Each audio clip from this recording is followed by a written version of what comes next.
تلك آيات الله نتلوها عليك بالحق وإنك لمن المرسلين.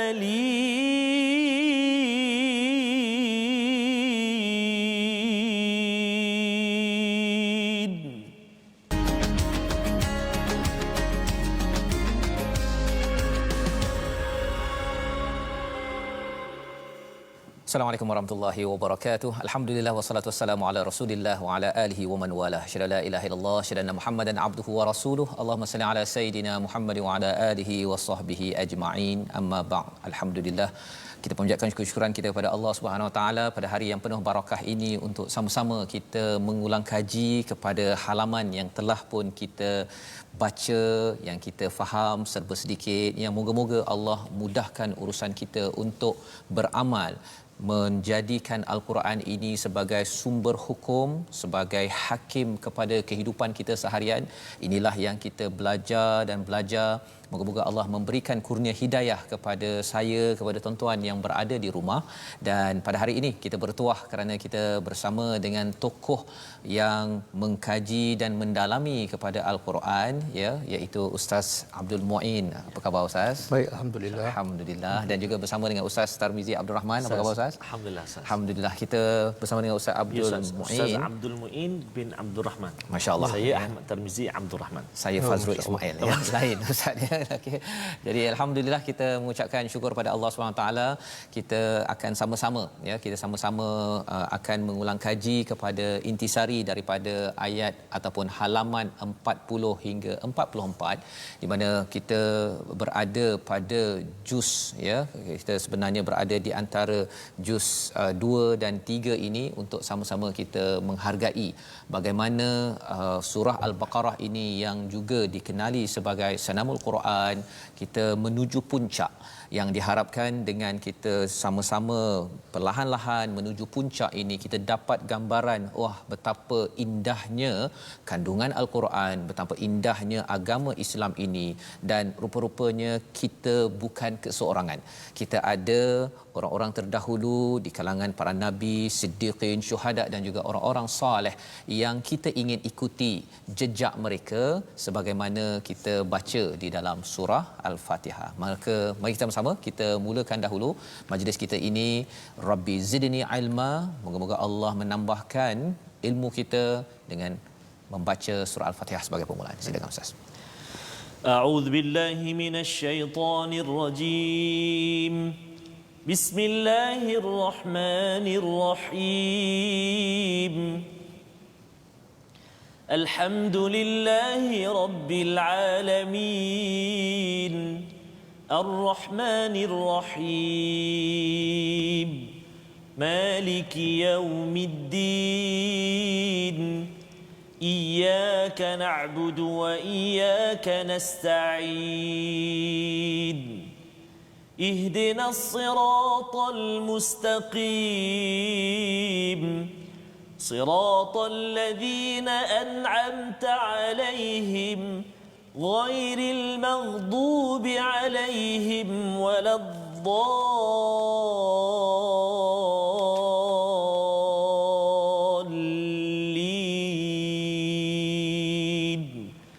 آمين. Amin amin ya rabbal alamin. Terima kasih diucapkan pada Ustaz Tarmizi, ya, membacakan Al-Fatihah untuk kita sering mengingatkan diri kita bahawa kita memuji pada Allah Rabbul Alamin. Kalau kita membaca surah Al-Kahfi itu, salah satu daripada penerangan tentang Rabbul Alamin ini bukan sekadar menciptakan kita, tetapi menurunkan Al-Quran yang tidak ada bengkok, walam yaj'allahu iwaja, untuk meluruskan cara kita berfikir, meluruskan cara kita berperasaan agar lurusnya itu membawa kita ke syurga. Dan sudah tentunya kita ingin belajar daripada orang-orang terdahulu, ya, yang mendapat nikmat, yang telah dikurniakan nikmat, bukan yang dimurkai, bukan yang disesatkan. Dan pada hari ini pada halaman yang ke-40 Ustaz Abdul Muin, ya, Ustaz, kita akan melihat kepada muka surat 40-41 dahulu. Dua muka surat ini secara ringkasnya ada kaitan dengan seorang tokoh namanya Talut ada kaitan dengan Nabi Daud ya yang bertentang ataupun yang berperang dengan Jalut ya. Dan dua muka surat Ustaz ya panjang ni sebagai kesimpulan tentang kisah Bani Israel dalam surah Al-Baqarah. Kalau boleh Ustaz kongsikan sedikit, sebenarnya bila dah dua muka surat ni mesti penting ya, apakah dua tiga perkara utama yang penting difahami oleh saya, oleh penonton yang berada di rumah. Silakan Ustaz. Okey, terima kasih kepada Ustaz Fazrul, sahabat saya Ustaz Tarmizi. Alhamdulillah, bersyukur kepada Allah Subhanahu Wa Taala yang mengumpulkan kita semua di sini dengan satu tujuan untuk sama-sama memahami, menghayati ayat Allah Subhanahu Wa Taala dan untuk sama-sama kita kongsi apa yang kita faham kepada mereka yang di luar sana. Okey, menjawab kepada persoalan yang diberi oleh Ustaz Fazrul, kisah Talut dan Jalut intipatinya ialah tentang Bani Israel. Dan kalau kita perhati dalam surah Al-Baqarah dan juga banyak dalam surah-surah yang lain, Allah banyak menceritakan tentang Bani Israel dan juga Allah namakan mereka sebagai ahli kitab. Ahli kitab. Jadi sebelum saya sebut antara pengajaran daripada kisah Talut dan Jalut, apa persoalannya, kenapa banyak Allah menyentuh tentang Bani Israel yang mereka sebenarnya ada kitab. Bahkan mereka juga Allah gelarkan sebagai ahli kitab. Maksudnya Allah nak beritahu sebenarnya bukan semestinya orang yang ada kitab, bukan semestinya orang yang ada kitab mereka adalah betul dan selamat. Itu pengajaran yang paling besar. Kadang-kadang timbul perasaan bagi orang yang membaca Al-Quran, yang menghafal Al-Quran, dia rasa dia selamat. Begitu juga ibu bapa yang menghantar anaknya menghafal Al-Quran, anaknya khatam Al-Quran, dia rasa anak dia telah selamat. Tapi Allah bagi peringatan. Ahli kitab yang ada kitab, yang Nabi bersama mereka pun adalah antara mereka yang dicela dan dilaknat oleh Allah Subhanahu Wa Taala. Itu poin yang paling besar lah. Okey, antara pengajaran daripada kisah Talut dan Jalut, pertama sekali Allah nak beritahu kedegilan, sifat degil Bani Israel. Dan kalau kita belajar sirah dalam Al-Quran, banyak Allah beritahu Bani Israel ini antara kaum yang paling mulia. Inni faddaltukum alal alamin. Dan Allah antara sebab kemuliaan Bani Israel ialah Allah mengutuskan kebanyakan para nabi daripada kalangan Bani Israel. Jadi adakah semestinya bila kebanyakan para nabi daripada bangsa mereka memastikan mereka adalah bangsa yang mulia? Tidak. Kadang-kadang kerana mereka degilah, maka Allah mengutuskan para nabi yang begitu banyak, begitu ramai. Sebab apa? Sebab kedegilan. Jadi ayat kisah Talut dan Jalut juga Allah nak beritahu bagaimana sifat Bani Israel yang bukan jauh daripada hidayah, bukan jauh daripada para nabi, tapi kedegilan mereka menyebabkan mereka tetap melawan kebenaran. Jadi pengajaran untuk kita, jangan degil macam Bani Israel. Walaupun mulut kita membaca Al-Quran, walaupun mulut kita menghafal Al-Quran. Okey, antara saya ambil satu pengajarannya begitu banyak dalam kisah Talut. Saya sebut satu di sini. Iaitu Bani Israel meminta kepada Nabi mereka untuk Nabi mereka mencari seorang malik ataupun raja ataupun ketua untuk mereka berperang. Tapi bila dibawa kepada mereka seorang raja ataupun pemimpin untuk memimpin mereka dalam peperangan, mereka menolaknya, bahkan mereka berpaling, illa qalila, kecuali sedikit saja.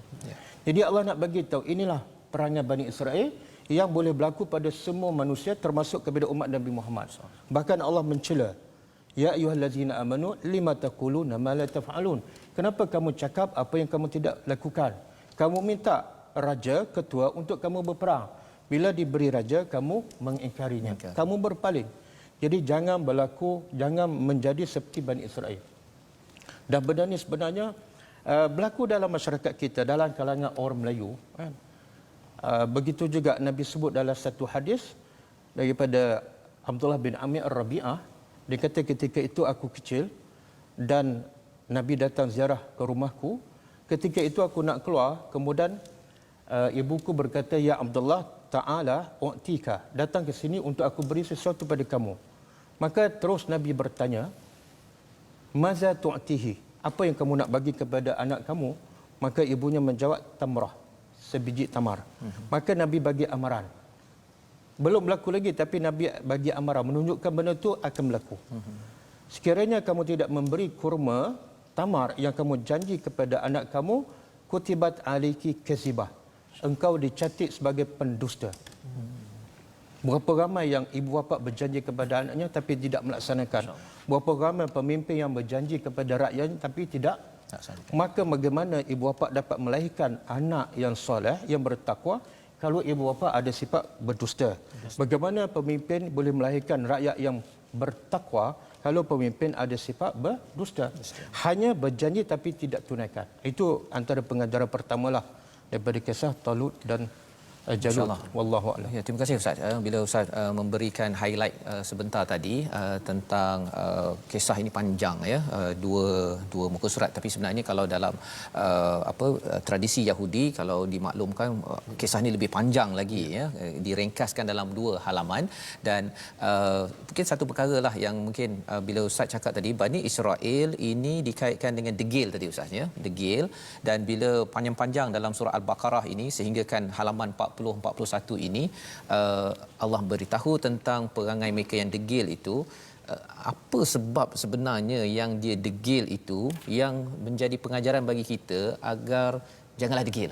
Kan, pasal sebenarnya bila melihat-lihat dalam Quran ni, peraturan untuk syariatnya taklah banyak sangat, tapi banyak berkaitan dengan sikap, tentang degil, tentang suka berdengki, baghyan bainahum. Jadi sebenarnya apa asas untuk degil ini dapat kita kurang-kurang dan lenyapkan, kalau boleh Ustaz, sila. Okey. Allah pun sebut dalam surah Al-Baqarah bahawa Bani Israel menolak kebenaran, menolak Al-Quran dan juga menolak Rasulullah bukan sebab mereka tak nampak kebenaran itu, tapi kerana hasad. Jadi hasad ni satu penyakit yang sebenarnya bukan baru, bermula daripada zaman Nabi Adam lagi. Bagaimana Iblis dengki kepada Adam, dan bagaimana anak Adam Qabil dengki kepada Habil. Jadi penyakit dengki ini adalah satu penyakit yang lama. Dan bagaimana nak menghilangkan penyakit dengki ni? Sebab itu Allah turunkan Al-Quran. Al-Quran adalah syifa. Selagi mana manusia tidak memahami dan beramal dengan Al-Quran, penyakit dengki, penyakit degil tidak akan hilang. Wa nunazzilu minal Quran ma huwa shifaa'un lima fis sudur. Kami, Allah sebut secara jelas, kami turunkan Al-Quran sebagai rahmat dan sebagai syifa, penawar. Penawar di mana? Lima fis sudur. Jadi Allah sebut penyakit yang paling bahaya ialah penyakit dalam hati. Apa dia? Yang paling bahaya, yang paling besar ialah penyakit degil. Jadi nak tak nak, kalau nak rawat penyakit degil, tadabbur Al-Quran satu persatu. Berapa ramai orang Arab yang degil di Mekah, berapa ramai orang Arab di Madinah, Aus dan Khazraj, bergaduh berperang 100 tahun. Hanya kerana seekor unta, dengki dan dendam dan sebagainya. Tapi bila Nabi bawa Al-Quran kepada mereka, mereka faham, mereka hayati, mereka amal. Akhirnya bukan setakat tak bermusuh, tapi mereka menjadi ikhwatun. Masya-Allah. Sehingga mereka sanggup memberi yang paling mahal dalam hidup mereka kepada saudara mereka, kerana itu adalah arahan Al-Quran.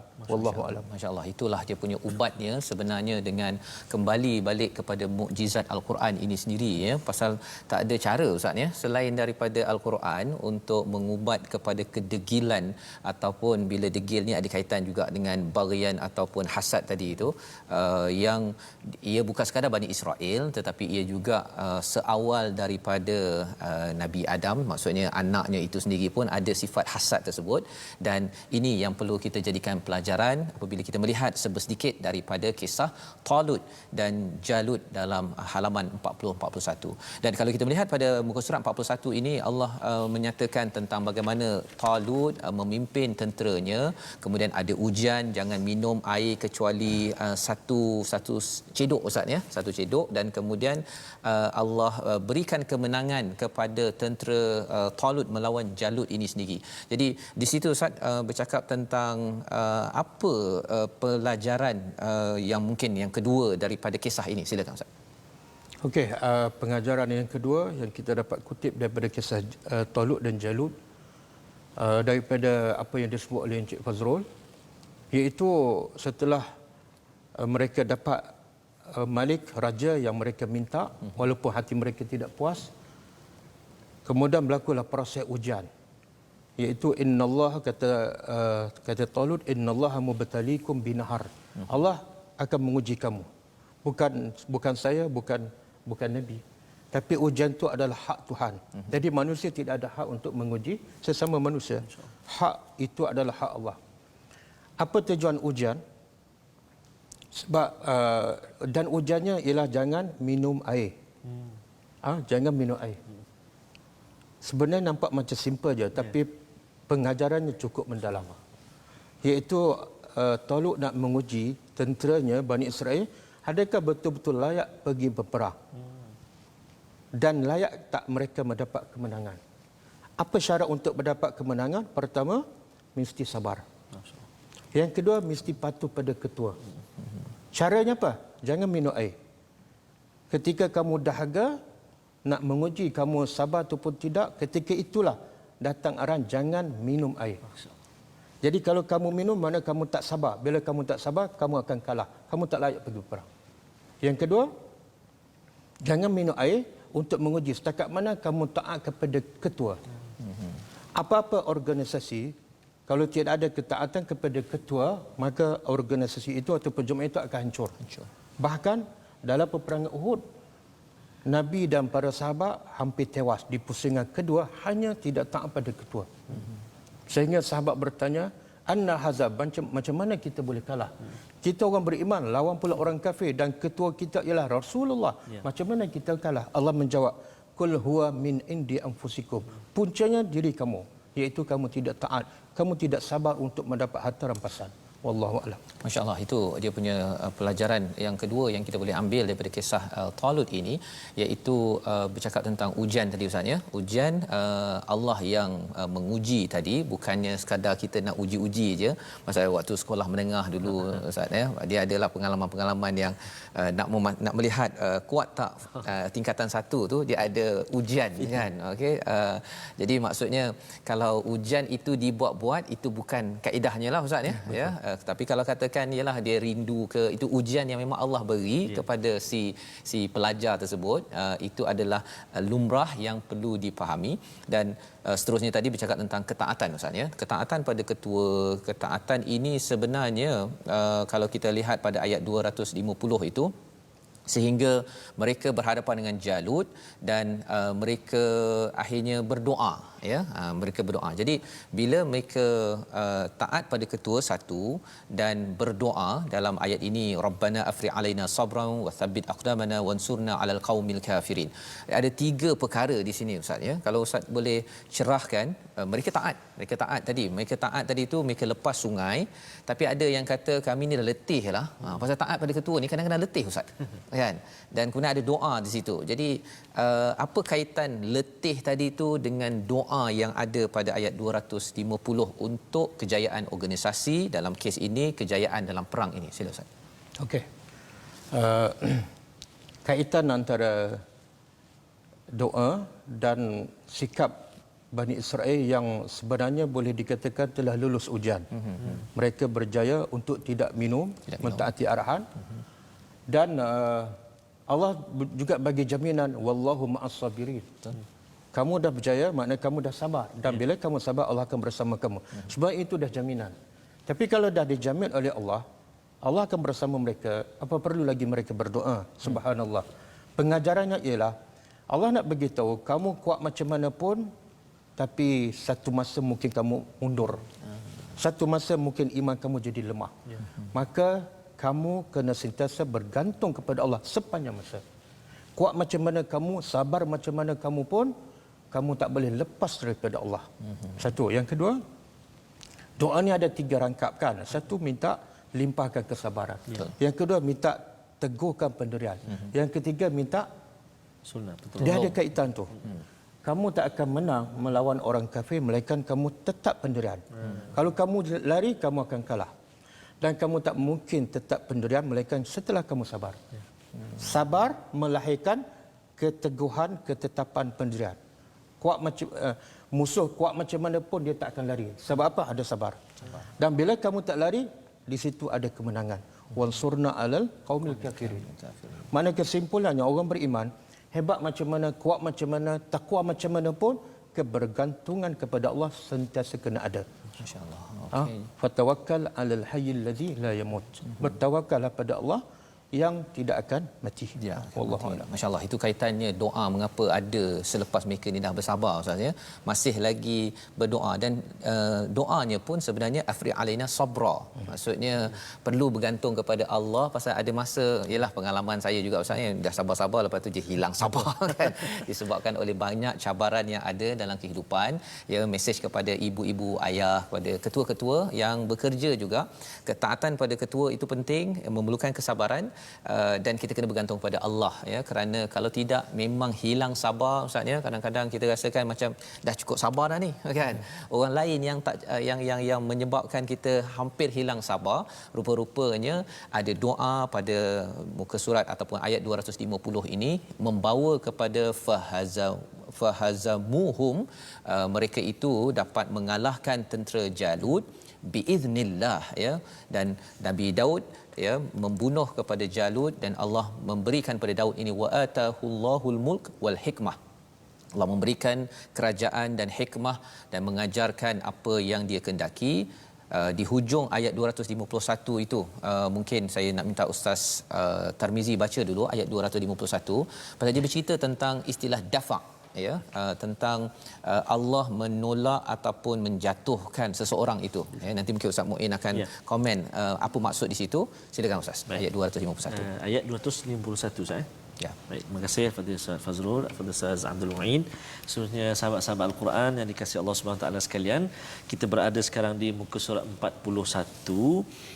Tadi pun Ustaz Abdul Muin dan juga Ustaz Fazrul dah kongsikan tentang doa ayat yang 290 Ustaz yang selalu baca Ustaz kadang tapi tak faham Ustaz makna Ustaz, dan betapa hebatnya kaitan doa tu. Betul. 3 rangkap ataupun 3 rangkai itu yang sangat-sangat penting dalam kehidupan kita. Walau kita kuat macam mana sekalipun, even walaupun kita dah beriman sekalipun Ustaz, mesti ada bertawakal, berpegang ataupun menyerah kepada Allah Subhanahu Wa Taala.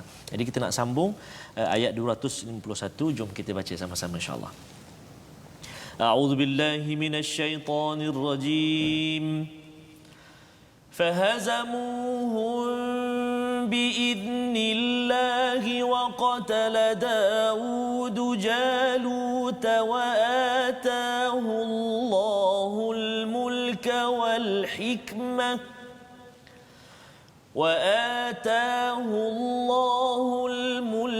والحكمة وعلمه مما يشاء ولولا دفع الله الناس بعضهم ببعض لفسدت الأرض ولكن الله ذو فضل على العالمين صدق الله العظيم. Surah Al-Azim ayat 251 menceritakan tentang bagaimana tentera Talut itu mengalahkan kepada tentera Jalut, dan Nabi Daud ya membunuh ataupun dapat mengalahkan kepada panglima ketua kepada musuh iaitu Jalut, dan diberikan mulk wal hikmah, diberikan kuasa, diberikan hikmah untuk memimpin dengan ilmu yang diajarkan oleh Allah. Di hujung ayat 251 itu ada Allah meletakkan walaula daf'ullahi nasi ba'dahum bi ba'din la fasadatil ard walakinallaha dzu fadlin 'alal alamin. Apa maksud sebenarnya di bahagian hujung ini Ustaz bila ayat ini bersambung daripada kisah Nabi Daud dapat mengalahkan Jalut dalam ayat ini? Silakan. Okey. Terima kasih kepada Ustaz Fazrul. Maksud daripada ayat 251, tapi sebelum saya menjawab soalan, saya nak sentuh sedikit Allah bagi beritahu fahazamuhum biiznillah. Kenapa Allah sebut dengan izin Allah? Akhirnya tentera Talut dapat mengalahkan tentera Jalut dengan izin Allah. Sebenarnya Allah nak mengajar kita bahawa hebat macam mana kamu pun, kuat macam mana pun, kamu tak akan menang kalau Allah tak izinkan. Dan pengajaran daripada kisah peperangan yang berlaku di zaman Rasulullah. Dalam peperangan Badar, sahabat tak ramai, senjata tak banyak, tapi mereka menang. Sebab apa? Allah izinkan. Dalam peperangan Uhud pula mereka kalah, walaupun bilangan mereka lebih ramai daripada bilangan tentera di Badar. Dan mereka lebih bersedia, tapi kalah. Sebab apa? Allah tak izinkan. Dalam peperangan Hunain, mereka kalah. Sahabat kalah. Sebab apa? Walaupun mereka lebih ramai daripada musuh. Sebab a'jabathum kasratukum. A'jabatkum kasratukum. Mereka tak bergantung pada Allah, tapi mereka bergantung pada bilangan ramai. Jadi Allah nak ingatkan, walaupun kamu Nabi, walaupun kamu orang yang terbaik, tapi kamu menang bukan sebab kelebihan kamu. Dengan izin Allah. Maka bergantunglah kepada Allah sepenuhnya. Okey. Untuk menjawab soalan iaitu ayat walaula daf'ullahi an-nasa ba'dhum, jikalau Allah tidak menolak antara sesama manusia, maka semuanya akan hancur. Maksudnya, saya bagi contoh, Islam melarang kita untuk mencela agama lain. Islam melarang kita untuk meruntuhkan tempat ibadat yang lain. Kenapa? Kalau Allah biarkan kita mencela agama lain, Allah biarkan kita meruntuhkan rumah ibadat orang lain pun akan mencela Tuhan kita dan mereka akan meruntuhkan masjid. Akhirnya hancur. Itu maksud tolak menolak. Allah kata, walaupun dia kafir, walaupun dia tidak menyembah aku, tapi ada peraturan. Itu maksud daf'ullah. Allah menolak. Yang ni ada peraturan. Walaupun dia musuh. Kenapa? Kalau kamu buat ikut suka kamu, semuanya akan hancur. Kamu tak boleh beribadat dengan senang dan kamu tak boleh berdakwah dengan lancar. Maka hikmah kenapa Allah jadikan biarkan orang kafir dengan agama mereka dan kewajipan kita hanya berdakwah saja, la ikraha fiddin. Supaya kamu pun dapat beribadat dengan tenang tanpa diganggu oleh mereka dan mereka pun tak dikacau sebab mereka diberi pilihan. Dunia adalah pilihan, tapi di akhiratlah sebagai tempat balasan. Wallahu a'lam. Masya-Allah, itulah maksudnya Allah yang melindungi ya, kepada semua pihak ada peluang untuk sentiasa mengamalkan apa yang ada dalam agama masing-masing, kebaikan yang ada. Jika tidak dijaga bahagian ini nanti maka akan yang ini akan serang sana pun serang, akhirnya penuhlah kerosakan di atas muka bumi ini. Kita akan kembali semula ya, kita bersambung selepas ini untuk menyimak kepada halaman 42 dan 43 My Quran Time, baca faham amal. InsyaAllah.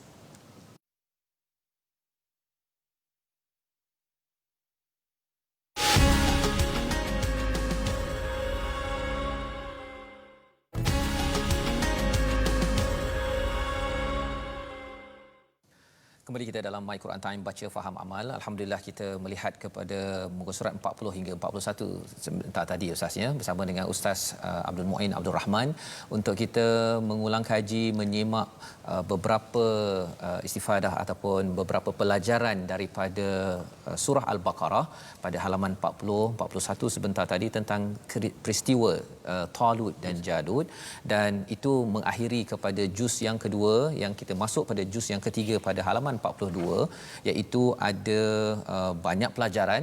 Tapi sebelum itu saya menjemput kepada tuan-tuan sebagai sahabat Al-Quran, Ustaz Tamizi. Ya Ustaz, terima kasih Ustaz. Al-Fatihah Ustaz Muin. Sahabat-sahabat Al-Quran yang dikasihi Allah Subhanahu Wa Taala sekalian, seperti biasa macam hari ini kita berkongsi tentang ulang kaji kita daripada muka surat 40 hingga muka surat 44 insya-Allah. Dan sahabat-sahabat Al-Quran semuanya barangkali ada nak ulang kaji lagi muka surat yang lain, nak menyemak nota apa tu resolusi ke dan sebagainya, bolehlah untuk melihatnya kembali di platform rasmi kita. Kita ada Facebook kita, Facebook Sahabat Al-Quran, my #Quran Time. Kita ada juga My Quran Time, dan boleh juga ulang siar saksikan kita di YouTube kita My Quran Time Official, dan juga Instagram kita My Quran Time Official. Sahabat-sahabat kita yang berada, bab kata Ustaz Fazrul selalu mengulang-ulang seantero dunia, Ustaz. Ya. Tambah pula kita di penghulu segala hari, Ustaz ya. Sebarkan pengajian kita pada hari ini, share, sebarkan. Barangkali ada Ustaz penonton-penonton kita dari Kelantan. Al-Fadhil Ustaz Abdul Muin yang berasal daripada Kelantan, saya. Ya, ya. Tapi tak dengar bunyi slang Kelantan. Subhanallah. Kelantan celuk lah. Subhanallah. Jadi terima kasih kerana bergabung dan terus bersama dengan Al-Quran pada hari ini. Kita terus dan terus belajar Al-Quran, dan saya pun tertarik sebenarnya nak terus dalami lagi, ulang kaji lagi permulaan juzuk yang ketiganya, ataupun ada orang kampung kata Juk Tilka. Dia panggil Justilka kan. Justilka. Kamu-kamu datuk kita. Dan bila Ustaz cakap tentang sahabat tadi, Ya, bila saya berborak dengan Ustaz Muin sebentar tadi, Ustaz Muin cakap bahawa Ustaz Muin selalu juga pergi ke Sabah, ke Sarawak. Ustaz ke sana tu ada aktiviti apa, Ustaz? Biasa kita lebih fokus kepada misi dakwah lah. Misi dakwah. Selain kepada misi kebajikan. Kebajikan. Mana kita akan cari tempat-tempat kawasan pedalaman yang tidak ada surau, Ya. tidak ada kelas agama. Okey. Maka kita akan bantu, sama ada kita kumpul dana bina surau untuk mereka. Kemudian kita cari seorang imam atau guru Al-Quran untuk mengajar mereka, kita bagi allowance. Subhanallah. Daripada mereka kosong, tak ada tempat nak belajar, tak ada tempat nak salat, akhirnya mereka ada tempat untuk beribadat dan untuk belajar agama. Dah berapa lama tu Ustaz? Lebih kurang 3 tahun lah. 3 tahun. Bermula daripada Kelantan, Gua Musa, kemudian ke Sarawak, kemudian ke Sabah. Insya-Allah itu adalah antara aktiviti Ustaz Muin bersama dengan pasukannya untuk sama-sama berkongsi tentang Al-Quran, Ustaz ya, mesej daripada hidayah daripada Allah ini.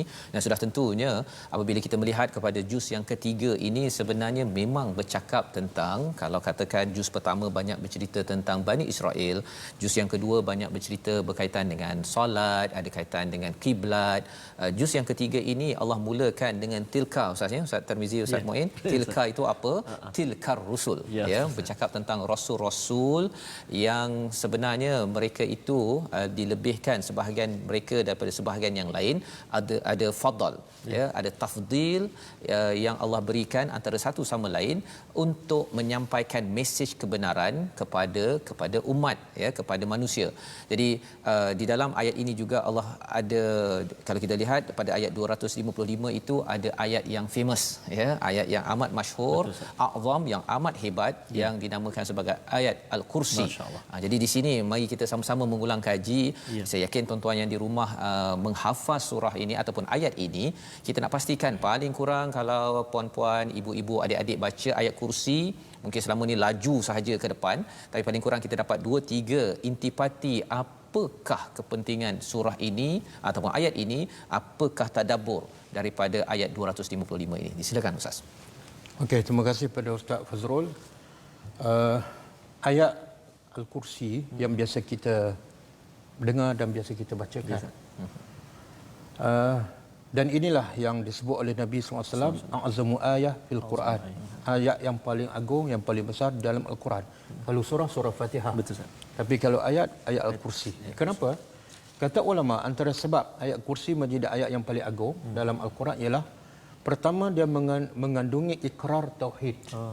Mengikrar, menegaskan ketauhidan kepada Allah Subhanahu Wa Taala.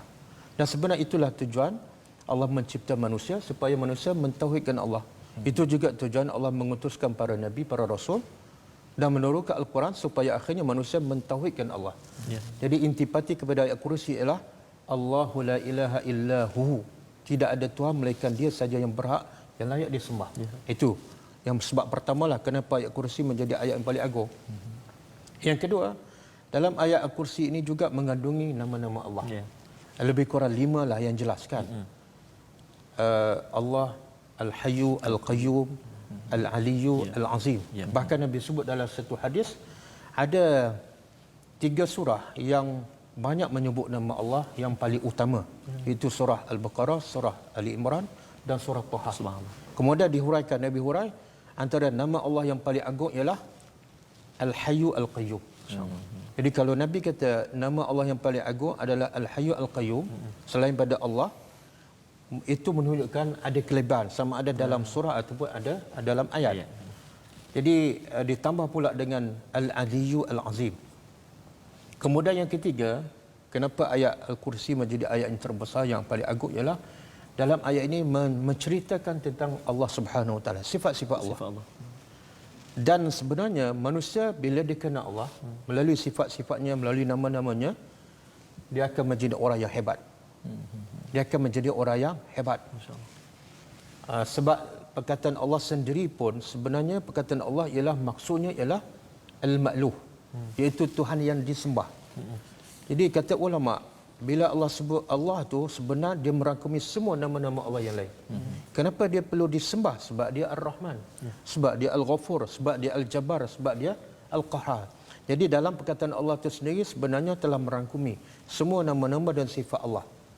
Maka sebab itu Allah kata sifat orang beriman ialah innamal mu'minuna allazina idza dzukirallah wajilat qulubuhum. Bila disebut nama Allah dia gemetar. Siapa yang gemetar ni? Orang yang betul-betul kenal Allah. Sebab itu dalam ayat Kursi Allah menceritakan tentang diri dia. Aku adalah Tuhan yang tidak ada Tuhan yang layak disembah melainkan aku. Kenapa? Allah sebut lagi sebabnya ialah Al-Hayyu, sebab aku yang maha hidup. Dan beza Al-Hayyu manusia dengan Al-Hayyu Allah. Kalau manusia hidupnya ada permulaan, Allah tidak ada permulaan, azali. Hidup manusia ada pengakhiran. Satu masa dia akan mati. Tapi hidup Allah abadi. Kemudian Allah bukan setakat hidup sepanjang masa, azali dan abadi, tapi Allah juga adalah Al-Qayyum. Dua sifat ni yang antara yang Nabi sebut antara dua sifat ataupun dua nama Allah yang paling agung. Sehingga bila kita berdoa pun Nabi ajar kita bertawassullah dengan dua nama ni. Nabi ajarkan kita supaya sentiasa baca doa dengan bertawassul dua nama, iaitu setiap pagi petang kan. Ya Hayyu Ya Qayyum bi rahmatika astaghits aslih li sya'ni kullahu.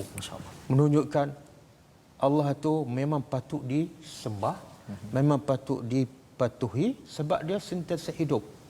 Bila dah mati mana lemah.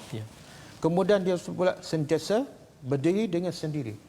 Tak boleh kita bergantung pada manusia sebab manusia sentiasa berhajat dan bergantung pada Allah.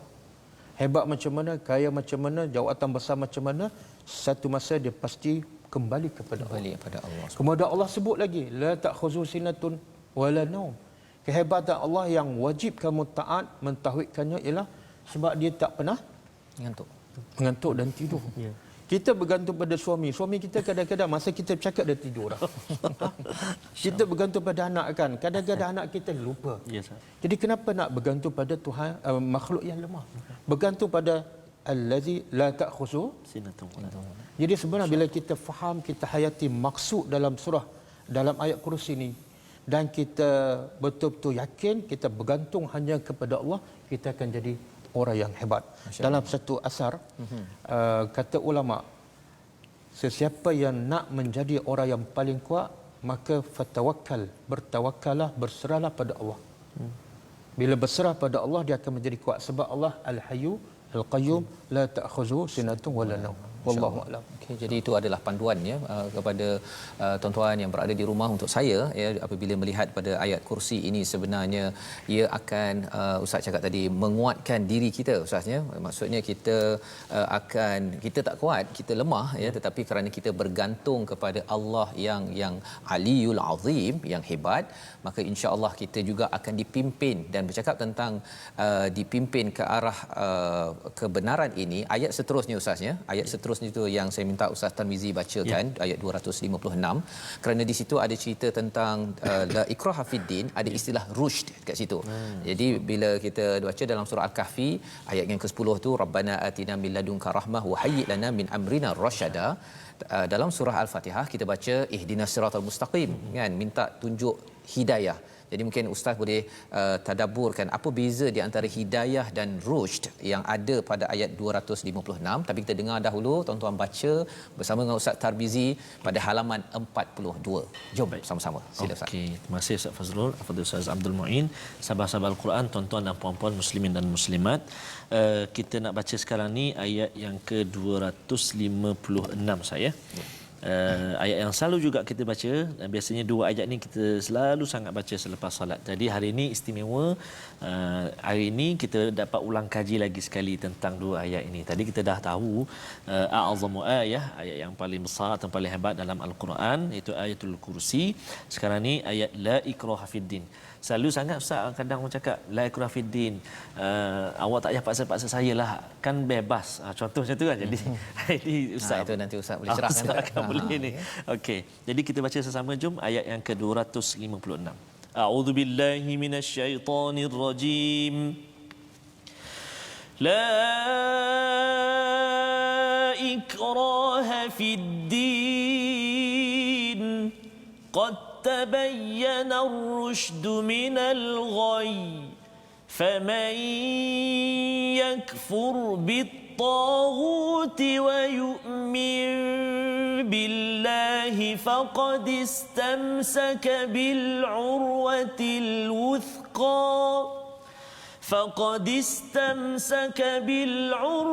الوثقى لا انفصام لها والله سميع عليم. صدق الله العظيم. Jadi pasangan dalam menganut agama Islam sesungguhnya telah jelas perbezaan antara jalan yang benar dengan jalan yang sesat. Barang siapa yang ingkar pada taghut dan beriman pada Allah, maka sesungguhnya dia telah berpegang teguh pada urwatil wuthqa, pada tali yang sangat kuat yang tidak akan putus. Allah Maha mendengar lagi Maha mengetahui. Tuan-tuan dan puan-puan Allah sekalian, adik-adik, kita melihat ayat ini, ayat 256 ini, Allah menceritakan tentang tidak ada paksaan dalam beragama. Tapi dalam Ustaz Tarmizi nyatakan tadi, orang ada yang menggunakan ayat ini kata jangan paksa-paksalah saya solat ke kan, tak ada paksaan dalam agama. Dia tahu pula ayat tu. Dia tahu ayat tu pasal dia hafaz sekolah menengah Ustaz. Sekolah menengah kan betul, kita hafal sekolah ni ya. Jadi yang itu kalau Ustaz boleh cerahkan kefahaman sebenar, dan juga bila ada istilah qad tabayyana rusydu minal ghayy ya, ada perkataan rushd bukannya hidayah di sini, huda. Jadi apa beza rushd dan hidayah ini agar kita dapat memahami, menjiwai ayat ini dalam kehidupan kita sebenar-benarnya. Sila Ustaz. Okey, terima kasih kepada Ustaz Fazrul. Ayat la ikraha fiddin dah famous dalam masyarakat kita. Yes, tapi kadang-kadang salah faham. betul salah faham. Sebab tu Allah sebut dalam surah Al-Baqarah, Allah mencela ahli kitab. Wa minhum ummiyun la ya'lamunal kitab illa amaniyya wa inhum illa yazunnun. Ada sebagai ahli kitab, mereka sebenarnya buta huruf. Apa maksud buta huruf? Bukan maksud tak boleh membaca dan tak boleh menulis. Tetapi maksud buta huruf ialah la ya'lamunal kitab. Mereka tak faham apa dalam kitab kecuali amani, melainkan angan-angan. Wa inhum illa yazunnun, dan tidaklah mereka makin sangka. Agak-agak. Apa maksud la ikraha fiddin? Jangan paksa saya solat. Sangkaan. Tapi hakikat sebenar bukan itu maksudnya. Okey, kata ulama, kata ahli tafsir, la ikraha fiddin maksudnya ialah ayat ini dituju kepada yang non muslim. Tidak boleh kita paksa orang yang bukan Islam memasuk Islam. Sebab tu ayat kena baca lengkap, kena habiskan. Kenapa tak boleh paksa? Soalan, kenapa tak boleh paksa? Jawapannya selepas itu. Qad tabayyana ar-rusydu minal ghayy. Sebab tak boleh paksa, sebab rusdu tu petunjuk, tabayyan, jelas, dibanding dengan al-ghayy, kesesatan. Maksud saya bagi analogikan. Kalau kita kata pada seseorang, ini adalah kambing. Jelas kambing. Dia kata bukan kambing, ini tikus. Orang macam ni jangan paksa untuk dia terima apa yang kita cakap. Sebab benda tu cukup jelas. Tapi dia degil. Begitulah Allah nak beritahu, sebenar bukti Islam tu benar. Allah tu esa cukup jelas, tabayyan. Jadi kalau ada orang tak nak terima, jangan paksa. Dia ada masalah pada akal. La ikraha fiddin. Sebab itulah Islam ni kalau berfikir dengan waras, dia akan terima, dia akan taat dengan sepenuhnya tanpa dipaksa. Oh, subhanallah. Okey, apa beza ar-rusdu dengan al-hidayah? Dalam kamus, ar-rusdu ni lawan dia al-ghayyu. Kalau al-huda atau hidayah lawan dia ad-dhalal. Kata ahli bahasa, rusdu dengan hidayah, kalau dia sebut rusdu saja dia merangkumi hidayah. Okey. Maka kalau hidayah juga, kalau dia sebut hidayah saja dia juga merangkumi rusdi. Tapi kalau sebut dua-dua dalam satu ayat, kalau disebut dua-dua dalam satu ayat dia berbeza. Maksudnya kalau ar-rusdu istiqamah dalam berilmu, kalau hidayah istiqamah dalam beramal. Oh, Ar-rusdu istiqamah dalam berilmu, al-hidayah istiqamah dalam beramal.